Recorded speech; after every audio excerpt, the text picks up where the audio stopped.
Yeah, neighborhood. I mean, I can give an example of one of our buildings. In fact, the building that you ultimately were in, which is 525 46th Avenue.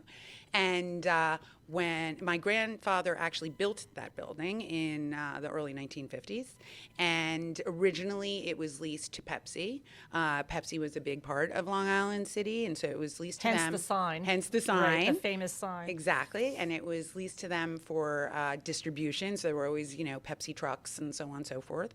Then when Pepsi moved out, Hertz came along, and we had a very long lease with them. And this building was really a warehouse for cars, basically. And these cars would then be shuffled to the various parts of the city for the rentals. And then when that lease was coming up for renewal, we started to think, you know what? This Long Island City has really changed. The community's changed. We see a different type of tenant mix. We always supported local artists and tried to keep them in the neighborhood.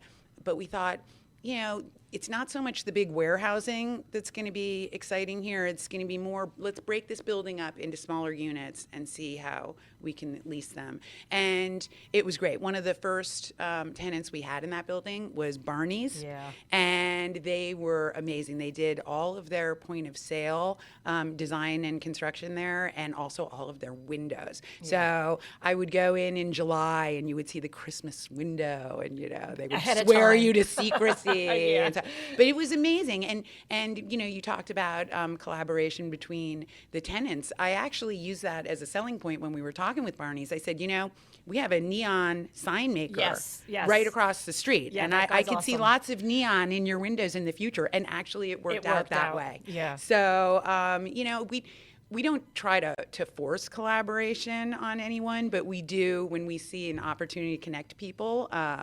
It's great. We definitely had the right mix of tenants to just sort of naturally be collaborative, We also during have my a time there. brewery, and I say everybody, some tenants collaborate with each other, but everybody collaborates with the brewery. Everyone goes by, you'll That's see right. people with the Everybody growler. gets kegs for parties and that kind of thing. Exactly. So I remember Rockaway that. I remember Brewing, that. yeah. So okay, so you were an industrial family that has become a real estate family, right? Talk about a little bit about what that feels like.